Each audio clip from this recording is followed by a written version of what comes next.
Vis toliau vyksta šventos šeimos ikonos keliavimas per šeimas ir turbūt geriausia, kad savaitė būtų šeimoje, tai šį sekmadienį gal kas vėl paimsite ir raštinė yra šventoji ikona, tai turbūt po mišių susitiksim prie stalo ir kas tikrai norėsite, kad ateitų ši ikona pas jus, pabūtų, praleistumėt maldoje kartu su šeima, tai tikrai kviečiame pasiimti.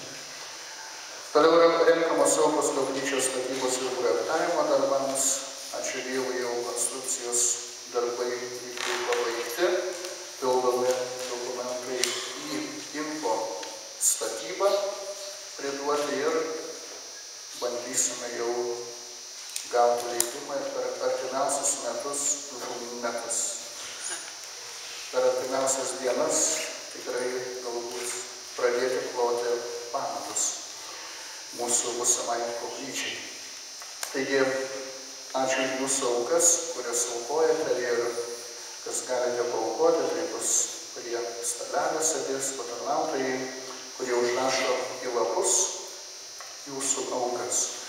Gėdančių žmonių dėmesio įrenkamas choras, visus norinčius įsijungti chorą kviečiame kreiptis į vadovą choro Austėją. Parapijos atstovai, tai yra pastoracinės tarybos nariai,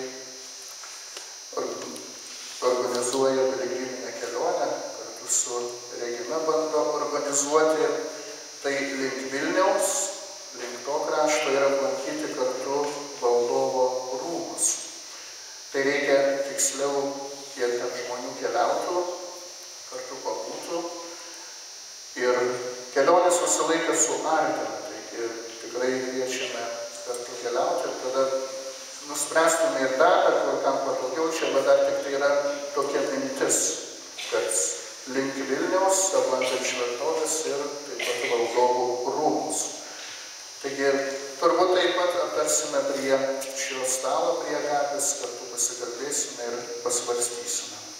Ačiū visiems, kurie dalyvavote talkoje, kurie padėjote rinkti tą karštą dieną ir akmenis ir palyginom truputėlį gruntą ir tikrai sklypas pagražėjo, geriau dabar bus galima pjauti. Ačiū jums, kurie meldėsi, likę namie ir dvasiškai pagelbėjote. Taigi ačiū visiems. O dabar tęskime šventę.